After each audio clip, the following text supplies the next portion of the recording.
Also represents something of who we are. How we picked up on what we like to feel are the best traditions of judicial functioning throughout the world, but we added something that was ours. It came out of our struggle, our personality, our possibilities. And I had a chance. When the court was established in 1994, we were founded, 1995 inaugurated. Arthur Chaskerson distributed tasks. We had to invent ourselves. We started with nothing. Even how we should be called. We dropped my lord and all that English stuff. We just called justice. Should we wear a gown? We decided reluctantly, because we all like to be very democratic, we should wear a gown, so we wear a gown. We appointed somebody to do the rules of court, Ismail Mohammed, Dori Ackerman, the library, Kato Reagan, a thing called computers that were just coming in then, Tolly Madala, the gown. Everybody had tasks, and only 2 of the 11 judges were left, Yvonne Mokgoro and Albie Sachs, and we were given decor. They had to give us something. And 10,000 rand, which is what, how many kroner? About 8,000 kroner. And look what you can do with 8,000 kroner. You just have to be a little bit wild, choose your moment, get the support of the arts community, who just felt so enthralled that they're being invited to participate in this project of the new building. Even before the building was up, we met in the prison and we told them to think about the competitions that we're going to have. And ultimately, with some international fundraising, the Norwegian government, I think, was the very last to give us not a huge chunk, but a very, very, very, very useful chunk. This is what we produced.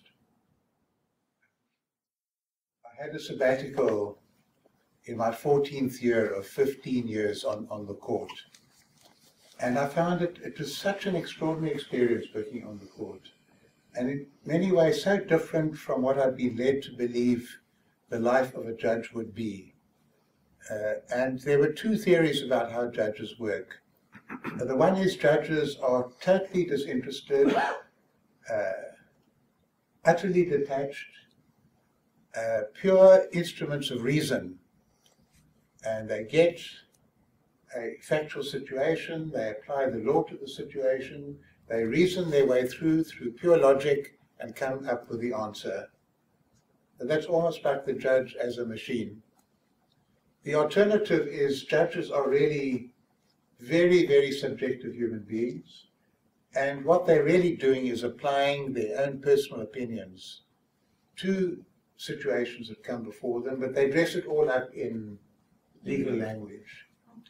And I found neither approach captured what we were actually doing. And it wasn't like halfway in between. It was just a very different, much more exciting, much more interesting process of working through that relationship between what I call reason and passion. And reason is logic. The logic of the law, the logic of the way the law should be implemented, the logic of law as it's been interpreted over ages in different countries, with the conventions of the law, the techniques, technology of the law, a very powerful portion.